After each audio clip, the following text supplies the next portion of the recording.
নমস্কার বন্ধুরা, কেমন আছেন সবাই? আশা করি সবাই খুব ভালো আছেন, সুস্থ আছেন, আনন্দে আছেন। আপনাদের সবাইকে আমার চ্যানেলে স্বাগত জানাই।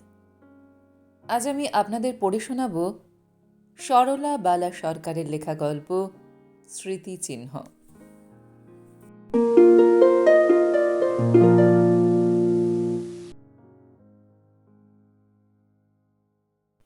দারুণ ম্যালেরিয়া রোগে যখন কাত্যায়নীর শ্বশুর, দেওর, স্বামী ও পুত্রকন্যা সকলে একে একে ভবসংসারের বন্ধন কাটাইয়া চলিয়া গেলেন এবং বিষয় সম্পত্তি সেই সঙ্গে সঙ্গে পরহস্তগত হইয়া পড়িল, তখন একমাত্র শিশুপুত্র নরেশ ও পরপ্রত্যাশা ভিন্ন আর তাহার কোনো সম্বল রহিল না।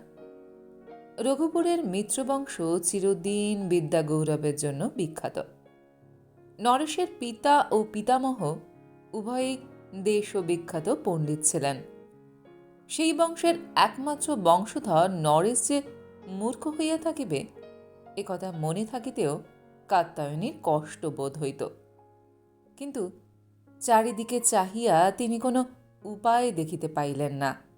রঘুপুরের জমিদার চৌধুরী মশাইকে সকলে অতি সদাশয় বলিত, কিন্তু সেই সঙ্গে তিনি একটু কোপন স্বভাব বলিয়া তাহার একটা অখ্যাতি ছিল।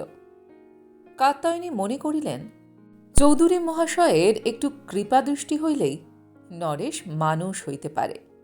কিন্তু জমিদার মহাশয় 10-15 বৎসর হইতে ম্যালেরিয়ার উৎপাতে স্বগ্রাম পরিত্যাগপূর্বক কলিকাতায় গিয়া সপরিবারে বাস করিতেছিলেন। বৎসরের মধ্যে একবার পুজোর সময় তিনি বাড়ি আসিতেন। তাহার ভদ্রাসনে সমারোহে দুর্গোৎসব হইত। 3 দিন গ্রামের কাহাকে অভুক্ত থাকিতে হইত না। সেবার অষ্টমীর রাতে সন্ধি পুজো শেষে স্ত্রীলোকেরা যখন দেবী প্রণাম করিয়া বাহির হইয়া আসিবেন, ঠিক সেই সময়টিতে কাত্যায়নী জমিদার গৃহিণীর হাত ধরিয়া বলিলেন, বউ, আজ মায়ের সম্মুখে আমায় একটা ভিক্ষা দাও, তোমার অক্ষয় পুণ্য লাভ হবে। জমিদার পত্নী বিস্মিতা হইয়া বলিলেন, কি ভিক্ষা ঠাকুরজি? কাত্যায়নী ছেলের হাত ধরিয়া তাহাকে তাহার কোলের কাছে ঠেলিয়া দিয়া বলিলেন, আমার নুরুকে তোমার হাতে দিলাম। ছেলে যাতে মূর্খ না হয় তোমাকে তাই করতে হবে।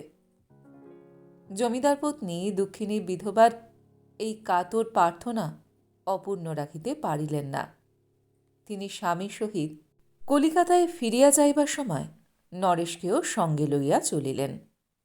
কলিকাতায় গিয়া নরেশ স্বচ্ছন্দে থাকিয়া কি কায়ক্লেশে দিনপাত করিয়া বিদ্যা অর্জন করিয়াছিল তাহা জানা যায় নাই।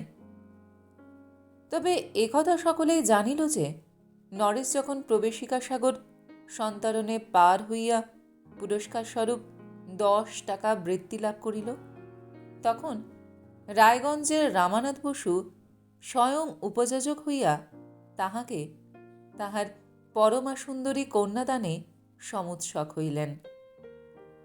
নরেশকে দেখিয়া তাহার এতই মনে ধরিয়াছিল যে গরিবের ঘর বলিয়া অধিকাংশ আত্মীয় আপত্তি করিলেও তিনি তাহাতে কর্ণপাত করিলেন না। রায়গঞ্জের রমানাথ বসু, এই নামটা সে অঞ্চলে কে না জানিত। বসুজা মহাশয় স্বনামধন্য পুরুষ, কিন্তু তাহার পিতৃনামে মধ্যম পঞ্চম সন্তানের মধ্যে হিমাঙ্গিনী তাহার একমাত্র কন্যা ওই শৈশবে মাতৃহীনা বলিয়া অত্যন্ত আদরণীয়। তিনি সর্বদা বলিতেন, মা আমার যেমন লক্ষ্মী তেমনি আমি নারায়ণ এনে জামাই করব। এই জন্য নরেশচন্দ্র তাহার মনোনীত হইলে তিনি আর কাহারও কথা না শুনিয়া কন্যা হিমাঙ্গিনীকে সম্প্রদান করিলেন। কেহ কথা প্রসঙ্গে নরেশের দারিদ্রতার কথা উল্লেখ করিলে তিনি বলিতেন, যে মানুষ হয় সে কি তার স্ত্রী পুত্রের ভরণ পোষণ করতে পারে না? আমি মানুষ চাই, ধন সম্পত্তি থাক তা দেখতে চাই না। নরেশের শ্যালকরা বুঝিলেন, পিতা মুখে যাহাই বলুক না কেন, কার্যত তাহাদের সম্পত্তির অংশ নিশ্চয়ই হেমকে উইল করিয়া দিয়া যাইবেন। ভাই বিষয়ের ভাগ পায় এ অবস্থা আবহমান কাল হইতে চলিয়া আসিয়াছে বলিয়া যে এরকম সহিয়া গিয়াছে, কিন্তু কোনো বিষয়ের ভাগ পাইলে তাহা সহজে সহ্য হয় না।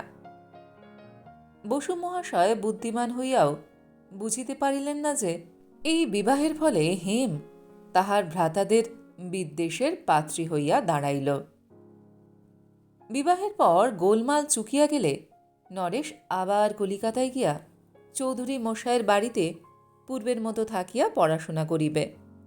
মাতা পুত্রে ইহাই স্থির করিলেন। 10 টাকা বৃত্তিতে পরিবার খরচ চলিবে না। বিশেষ এতদিন চৌধুরী মশায়ের বাড়িতে প্রতিপালিত হইয়া আজ বড় মানুষের জামাই হইয়াছে বলিয়া তাহার বাড়ি ছাড়িয়া যাওয়াটা কোনো মতে সঙ্গত নহে। কলিকাতায় ফিরিবার পূর্বে শ্বশুরের সহিত দেখা করিতে গেলে বসু মহাশয় জানিতে চাইলেন যে সে এখন কোথায় থাকিয়া পড়াশোনা করিবে। নরেশ যাহা ঠিক করিয়াছিল তাহা জানাইলে তিনি বলিলেন, কেন বাবা, ওখানে যদি তোমার পড়াশোনার অসুবিধা, তবে এবার পৃথক বাসা করছো না কেন? যাতে তোমার কোনো অসুবিধা না হয় সে ভার আমার উপরই থাকিবে বলিয়া ইঙ্গিতে জানাইলেন তিনি নরেশের পরিবার খরচ দিবেন। নরেশ সবিনয়ে তাহাতে আপত্তি করিয়া বলিল, সেখানে আমার বিশেষ অসুবিধা হয় না। রমানাথবাবু মুগ্ধ হইলেন। তিনি যে আদর্শ খুঁজিয়া আসিয়াছেন, নিজের ছেলের নিকট যাহা পান নাই, আজ পরের ছেলের নিকট তাহা পাইয়া আপনাকে কৃতার্থ মনে করিলেন।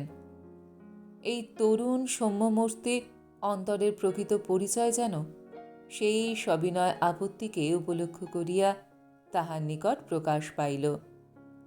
তিনি স্নেহার্দ্র কণ্ঠে বলিলেন, তাই ভালো বাবা, সেখানেই তুমি থাকো। আমি না বুঝে অন্যত্র থাকতে বলেছিলাম। তারা তোমাকে এতদিন প্রতিপালন করেছেন, যেভাবেই করুন, তবুও তাদের ঋণ তুমি কখনো শোধ করতে পারবে না। আর আমিও তাদের কাছে চিরঋণী যে তাদের দয়াতেই তোমাকে পেয়েছি। নরেশ কলিকাতায় ফিরিয়া আসিয়া দেখিল তাহার সম্বন্ধে বাড়ির আর সকলেরই কিছু না কিছু ভাব ও ব্যবহারের পরিবর্তন হইয়াছে। কেবল পরিবর্তন হয় নাই কমলের। কমল চৌধুরী মহাশয়ের সর্বকনিষ্ঠ কন্যা। তাহার বয়স 10 বৎসর। নরেশ বাড়ির ভিতর যাইবা মাত্র চৌধুরী মহাশয়ের গৃহিণী স্নেহাস্যে বলিলেন, এই যে বড় মানুষের জামাই, কখন এলে? নরেশ তাহার পদপ্রান্তে অবনত হইয়া প্রণাম করিয়া বলিল, এই ভোরের গাড়িতে। থাক বাবা থাক, প্রাতবাক্যে চিরজীবী হয়ে বেঁচে থাকো। মা যেমন দুঃখ করে মানুষ করেছে, সে দুঃখ তার সার্থক হোক। আর আমরাও বাবা, ফণি আর তোমাকে কখনো ভিন্ন ভাবিনি। তোমার মা যেদিন আমার হাতে সঁপে দিল, সেদিন থেকে পেটের ছেলের মতোই যখন যা করা দরকার তাই করে আসছি। গৃহিণীর এইরূপ বক্তৃতা আরও বহুক্ষণ চলিত, কিন্তু হঠাৎ ঝমঝম করিয়া মল বাজাইয়া ও তালে তালে দ্রুত দুবদুব শব্দের পদধ্বনি করিতে করিতে কমল ছুটিয়া আসিয়া একেবারে নরেশের পিঠের ওপর ঝাঁপাইয়া পড়িল। নরেশ দাদা, নরেশ দাদা, বিয়ে করে এলে? বউ কই? বউ কি শেয়ালকে দিয়ে এসেছ নাকি? শেয়াল বলেছে টোপরের বদলে বউ পেলাম। ডাক ডুমা ডুম ডুম। এক মুহূর্তেই ঘরের স্ত্রী ফিরিয়া গেল। ঘরের ভেতরে যেন একটা সৌরভ মিশ্রিত আনন্দের দমকা হাওয়া বয়ে গেল। গৃহিণী রাগ করিয়া বকিয়া উঠিলেন, দেখো না মেয়েকে, যেন দিনে দিনে দিঙ্গি হচ্ছে। কিন্তু তিনি যতই বকুন, তাহার সেই দুরন্ত মেয়েটিকে তিনি কোনো মতে সামলাইতে পারিতেন না। গৃহিণীর বকুনির অবসরে নরেশ চুপি চুপি কমলকে বলিল, বউ আছে রে, শেয়াল নেয়নি, নিয়ে আসবো এরপর, দেখিস। কিন্তু বলিয়াই ভয় হইল। কমল পাছে আবদার ধরিয়া বসে, এখনই নিয়ে এসো। এই বাড়িতে আসিয়া অবধি কমলের সহিত নরেশের গাঢ় বন্ধুত্ব হইয়াছিল। কমল তখন 4 বৎসরের। কমলের সঙ্গে বন্ধুত্ব রক্ষা নিতান্ত সহজ নয়। তাহার যেমন সকলের সঙ্গে অতি শীঘ্র বন্ধুত্ব হইত, তেমনি একটুকুতেও তাহার বন্ধুত্ব বিচ্ছেদ ঘটিত। একমাত্র নরেশেরই কেবল 6 বৎসর পর্যন্ত কমলের সকল আবদার ও উৎপীড়ন সহ্য করিয়া সেই বন্ধুত্ব অক্ষুণ্ণভাবে বজায় রাখিয়াছিল। যথার্থ কথা বলিতে কি, এক হিসাবে কমলের জন্যই নরেশের এতদিন এ বাড়িতে আশ্রয় পাইয়াছে। নহিলে পরের ঝঞ্ঝাট এমনভাবে দীর্ঘকাল ঘাড়ে রাখিতে গৃহিণী বোধহয় স্বীকৃত হইত না। যাহাই হোক, কথাবার্তা শেষ হইলে নরেশ বলিল, জ্যাঠাইমা, তবে বাজারের পয়সাটা দিন, বেলা হয়ে গিয়েছে। গৃহিণী ইতস্তত করিয়া বলিলেন, থাক বাবা, তোমার আর বাজারে গিয়ে কাজ নেই, মাধবী যাবে। সকালবেলা তোমার পড়ার বড় ক্ষতি হয়। তবে কি জানো, চাকর বাকরের করা, ওরা তো কেবল অর্ধেক চুরি করবেই বই তো নয়, আর তুমি যেমন আপনার বুঝে জিনিসপত্র আনো। নরেশ তাহার কথা শেষ হইবার অবসর না দিয়া বলিল, না, একবার বাজারে ঘুরে আসবো, তাতে পড়ার আর কি ক্ষতি হবে? বেলা হয়ে গেলে আর ভালো মাছ পাওয়া যাবে না জ্যাঠাইমা, আপনি আর দেরি করবেন না। পড়ার ক্ষতি হবে, গৃহিণীর মুখে এরকম নরেশ প্রথম শুনিল তাহা নহে। আগেও অনেকবার শুনিয়াছে, কিন্তু তাহার সুর অন্যরকম ছিল। সন্ধ্যার সময় লণ্ঠন পরিষ্কার করা হয় নাই। অঙ্ক কষিতে কষিতে নরেশ সে কথা হয়তো ভুলিয়া গিয়াছে। যতক্ষণ আলো দেখা যায়, নরেশ ছাদে বসিয়া ততক্ষণ এক মনে অঙ্ক কষিয়াছে।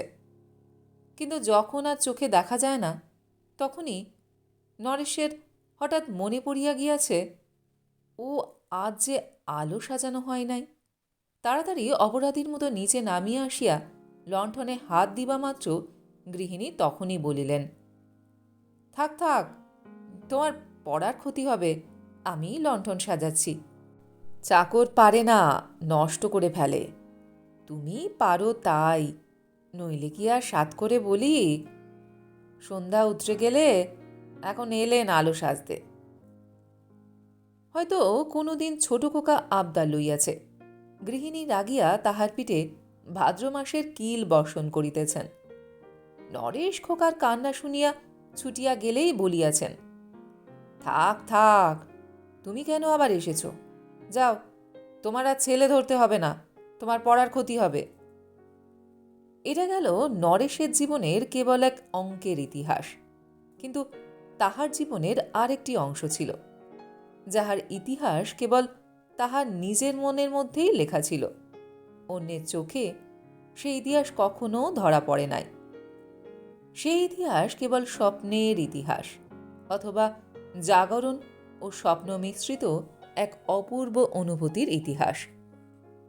অতি শৈশবে ছোট কাকা কোনোদিন তাহাকে আদর করিয়া রাসের মেলা হইতে একটা লাটিম কিনিয়া আনিয়া দিয়াছিলেন। সে কথাটিও সে ইতিহাসের এক কোণে লিখিত আছে। যে টিয়া পাখিটা খাঁচায় থাকিয়া কেবল ক্যাঁ ক্যাঁ চেঁচাইত, তাহার স্মৃতির সহিত মা দুপুরবেলা বসিয়া তাহাকে ধারাপাত পড়াইতে পড়াইতে সে তাহার ছেঁড়া কাপড় সেলাই করিতেন। সে কথার কোনো বিশেষ মিল না থাকলেও হয়তো টিয়ার কথার সঙ্গে মার কাপড় সেলাইয়ের একত্রে সংযুক্ত হইয়া মনে পড়িত। আবার হয়তো সেই সঙ্গে পদ্মবিলের ধারে যে একটা গাব গাছের মতো মস্ত মৌচাক ভাঙিয়া লইবার পর মাছিরা 8-10 দিন পর্যন্ত ক্রমাগত সেই শূন্য গাব গাছের ডালের চারিপাশে গুনগুন করিয়া ঘুরিয়াছিল, সে কথাও তাহার মনে পড়িয়া যাইত। বস্তুত হয়তো এ সকল ইতিহাসের মধ্যে এমন একটি নিগুড় সংযোগসূত্র ছিল, যাহাতে বিক্ষিপ্ত অসংলগ্ন স্মৃতিগুলো মাল্যের মতো গ্রথিত হইয়া গিয়াছিল। কিন্তু সে কি সূত্রে? দিনে দিনে পলে পলে ঘটনার প্রতিকূলতা ও অনুকূলতার তরঙ্গে খণ্ডিত মানব জীবন যাহাকে আশ্রয় করিয়া বা অখণ্ড ও সম্পূর্ণ হইয়া ওঠে।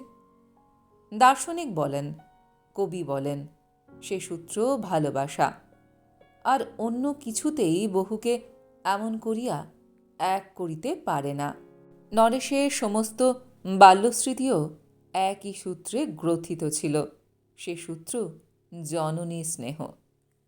আপনাকে বাদ দিয়া লোকে যেমন স্বপ্ন দেখতে পারে না, সকল স্বপ্নের মধ্যে যেমন অহংয়ের অস্তিত্ব বর্তমান থাকেই, নরেশের জীবনের সকল স্বপ্নের মধ্যে সেইরূপ মায়ের মূর্তি প্রতিষ্ঠিত ছিল। জননীকে কেন্দ্র করিয়া তাহার জীবন বিকশিত হইয়া উঠিয়াছিল। জননীর কুলপ্লাবিনী স্নেহের বন্যায় তাহার জীবন সংগ্রামের কঠোরতা সকল ব্যথা ভাসিয়া যাইত। লোকে দেখিত নরেশের বড় দুঃখ, কিন্তু নরেশ আপনার আনন্দে আপনি ভরপুর থাকিত। হেমের সঙ্গে বিবাহের কথা উঠিলে কর্মের সম্বন্ধে প্রথমেই তাই তাহার মনে হইয়াছিল, আহা, বেচারির মা নাই, 12 বছরের মেয়ে, এখনকার দিনে যেমন চালাক চতুর হইয়া ওঠে, হেম তাহা হয় নাই। বেশভূষা করা কাহাকে বলে তাহা সে জানিত না। হেমের 2 বৌদি স্বামীর সঙ্গে বিদেশে থাকিতেন। যিনি বাড়িতে থাকিতেন তিনি চুলের পরিপাট্য, নভেল, পশমের শিল্প ও দিবানিদ্রা লইয়া এত ব্যস্ত থাকিতেন যে নিজের সন্তানদেরই খোঁজ লইবার অবকাশ পাইতেন না। ননদের খোঁজ লওয়া তো দূরের কথা, কিন্তু অযত্ন মলিনা হেমকে যেন আরো সুন্দর দেখাইত, অন্তত নরেশের তাহাই মনে হইয়াছিল। শুভদৃষ্টির সময় চকিতে নেত্রে হেমের মুখখানি দেখিয়া নরেশ ভাবিয়াছিল, এ যেন ঠিক রাফেলের আঁকা একখানি ম্যাডোনার ছবি। কিন্তু দ্বিতীয়বার যখন হেমকে দেখিল, তখন তাহার মনে হইল ছবিতে কখনো এত সৌন্দর্য, এত কোমলতা প্রস্ফুটিত হইতে পারে না। নরেশের বিবাহের পর অনেকেই বলিয়াছিলেন, ছোকরা বেশ পড়াশোনা করছিল, কিন্তু বিয়ে করে এবার মাটি হয়ে গেল। কিন্তু কার্যত হিতৈষীদের শুভকামনা ফলবর্তী হইবার কোনো লক্ষণই দেখা গেল না। বিবাহের পর নরেশের পাঠের উৎসাহ বাড়িল বই কি কমিল না। এলে পরীক্ষা দিবার পর সে নিশ্চয়ই প্রথম বিভাগে উত্তীর্ণ হইবে, সে বিষয়ে তাহার সহাধ্যায়ী অথবা অধ্যাপকগণের কোনো সন্দেহ রহিল না। নরেশ পরীক্ষা দিয়া বাড়ি গেল। মা বলিলেন, বাবা, এবার তো তোর পরীক্ষা হয়ে গেল, এখন রায়গঞ্জে গিয়ে বৌমাকে নিয়ে আয়। আমি আর কতদিন এই শূন্য ঘরে একা থাকবো বল দেখি। নরেশ হাসিয়া বলিল, আমি তো এখন তোমার কাছে বসে আছি মা, তবু তোমার একলার দুঃখ যাচ্ছে না? কাত্যায়নী বলিলেন, তুমি কি বাবা, আমার কাছে থাকো। তুই যখন বিদেশে থাকবি, শাশুড়ি বউ সুখ দুঃখের সাথী, তোর কথা মনে করে দুজনে কাটাবো। তোকে দূরে রেখে একলা যে প্রাণ কি করে, তুই তার আর কি বুঝবি বাবা। মা যখন একথা বলিতেছিলেন, নিয়তি তখন যে কি নিষ্ঠুর হাসি হাসিতেছিলেন তিনি তাহা জানিতেন না। নরেশ মিনতি করিয়া বলিল, তোমার কাছে 2 দিন থাকি মা, তারপর না হয় রায়গঞ্জে যাব। সেখানে গেলেও হয়তো আবার ফিরে আসতে দিন কতক দেরি হবে। তোমার কাজ ছেড়ে আর আমার কোথাও যেতে ইচ্ছে করে না মা।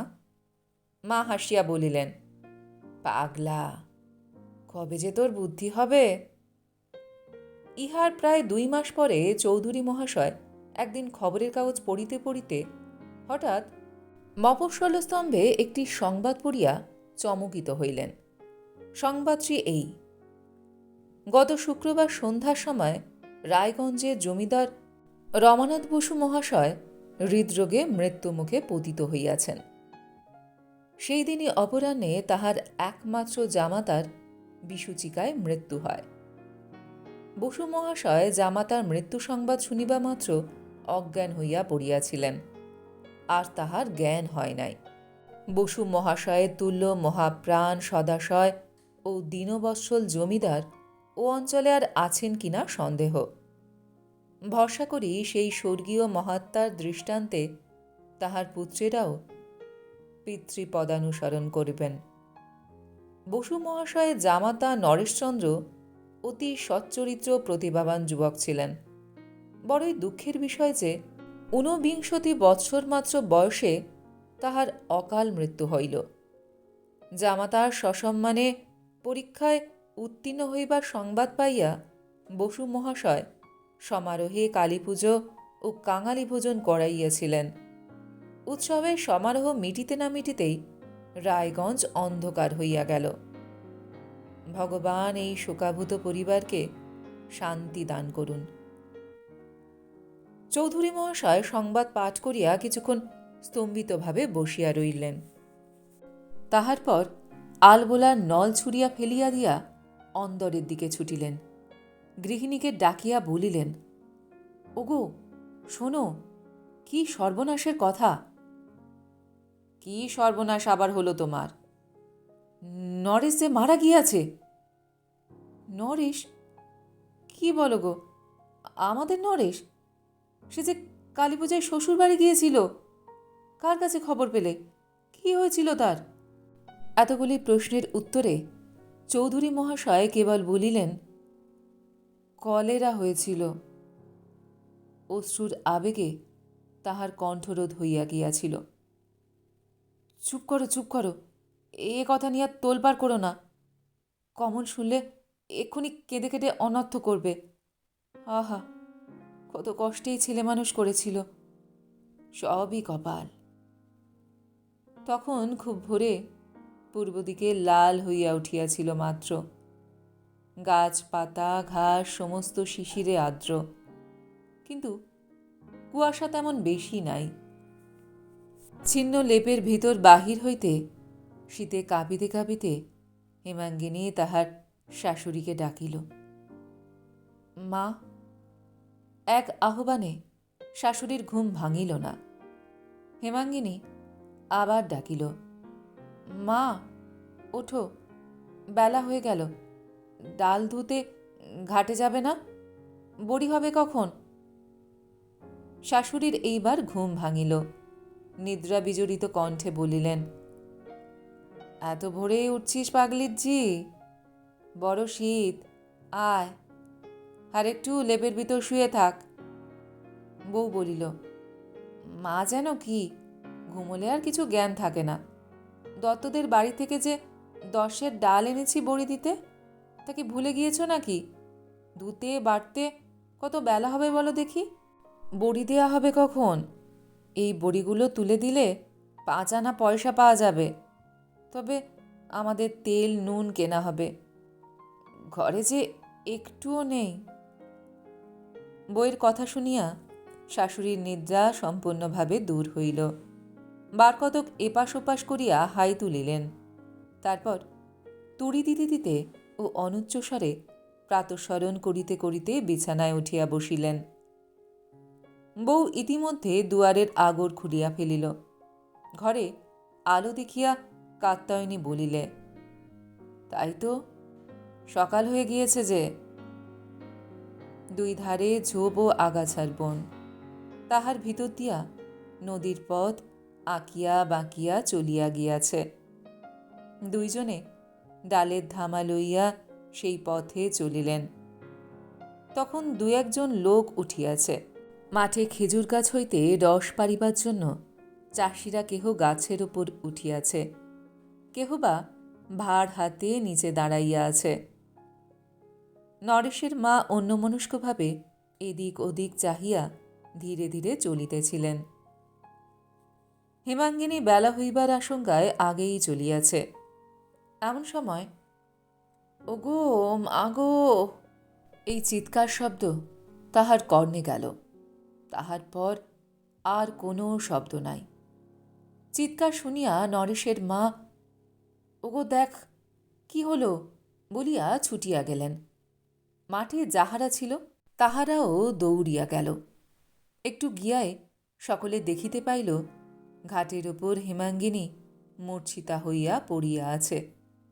ধামার ডাল চারিদিকে পড়িয়াছে। বধূকে এই অবস্থায় দেখিয়া শাশুড়ি ললাটে করাঘাত করিয়া কাঁদিতে কাঁদিতে বলিতে লাগিলেন, অভাগীর ঝি, তোর কপালে এত দুঃখ ছিল, এত লোক মরে, তোর কেন মরণ হয় না? তাহলে আমি যে নিশ্চিন্ত হই। দেশে মানুষ নেই রে, নিত্যি নিত্যি এইরকম অত্যাচার। গরিবের উপর এত অত্যাচার ধর্মে সইবে না। দিদি, শুনছো? নরেশের বউ আজ ভোরে ঘাটে ডাল ধুতে গিয়েছিল, আর বাঁশবন থেকে কে নাকি বেরিয়ে এসে তার হাত চেপে ধরেছিল। বউটা ভয় পেয়ে হাউ মাউ করেনি, তখন ঘাটের ওপর ভিমড়ি দিয়ে পড়েছিল। ওদের হলো কি দিদি? সেদিন নাকি রাতে চাল কেটে কে মটকা বেয়ে ঘরে নেমেছিল, পড়বি তো পর, একেবারে ধানের ডোলের ওপর। আবার রোজ সন্ধ্যার পর নাকি ওদের বাড়ির উঠোনে ঢিল গোহর এইসব পড়ে, কিন্তু জনমনুষ্যী দেখতে পাওয়া যায় না। হলো কি দিদি? বউটাকে ভূতে টুতে পায়নি তো? তুই যেমন খেপি তাই ওসব কথা শুনিস। নরেশের বইয়ের রীতিচরিত্র সবই তো জানিস, তবে আবার ন্যাকা সাজিস কেন? বউটা যেন মিটমিটে ডান, দেখতে কত শান্তশিষ্ট। এদিকে ভেতরে ভেতরে ছেলে খাবার রাক্ষস।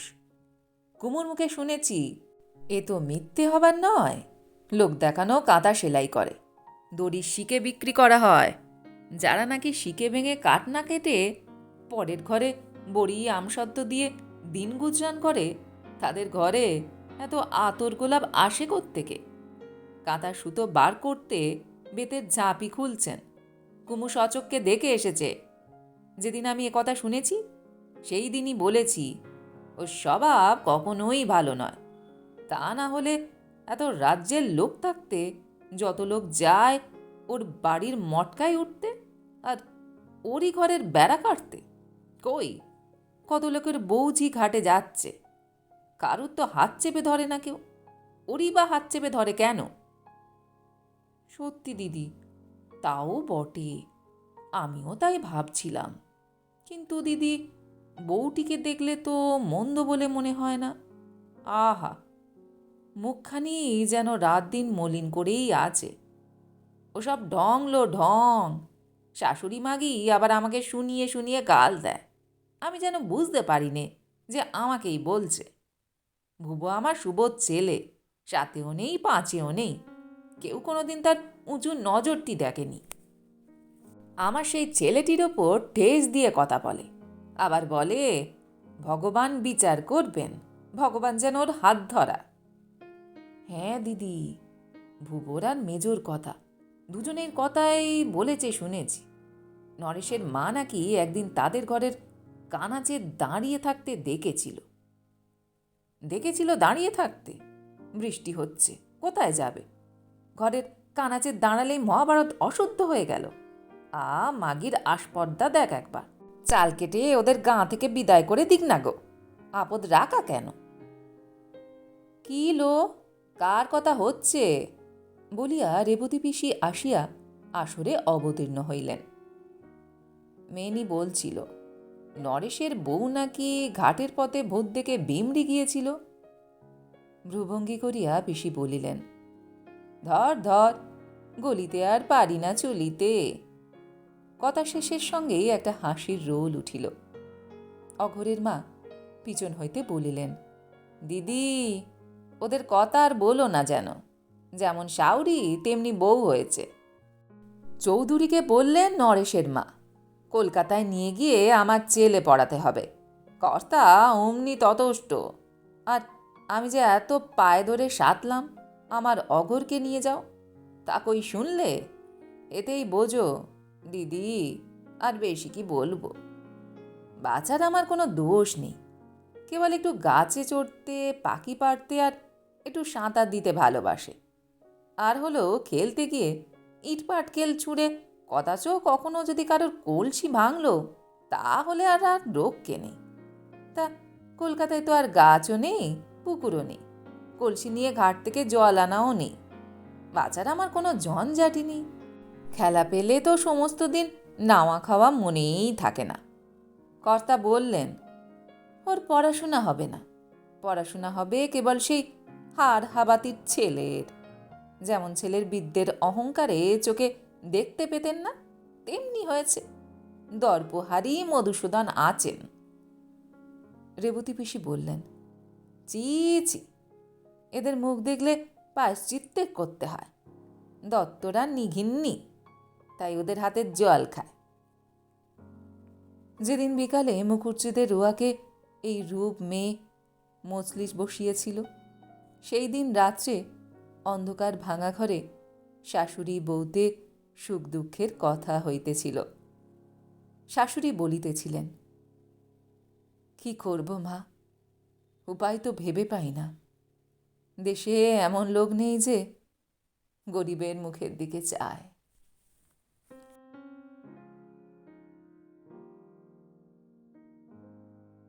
গল্পটি এইখানে সমাপ্ত হল। আপনারা এতক্ষণ শুনছিলেন সরলাবালা সরকারের লেখা গল্প স্মৃতিচিহ্ন। গল্পটি আপনাদের কেমন লাগলো বা আমার গল্প পাঠ আপনাদের কেমন লাগলো কমেন্ট সেকশনে অবশ্যই লিখে জানান। যদি আমার গল্প পাঠ আপনাদের ভালো লেগে থাকে তাহলে আশা করব লাইক শেয়ার অবশ্যই করবেন। আর এই ধরনের সুন্দর সুন্দর কাহিনী আরও শুনবার জন্য আমার চ্যানেলটিকে সাবস্ক্রাইব করতে ভুলবেন না কিন্তু। তবে আজ এই পর্যন্ত। আমি খুব তাড়াতাড়ি আবারও অন্য কোনো কাহিনী নিয়ে আপনাদের কাছে চলে আসছি। সবাই খুব ভালো থাকবেন, সুস্থ থাকবেন, আনন্দে থাকবেন। নমস্কার।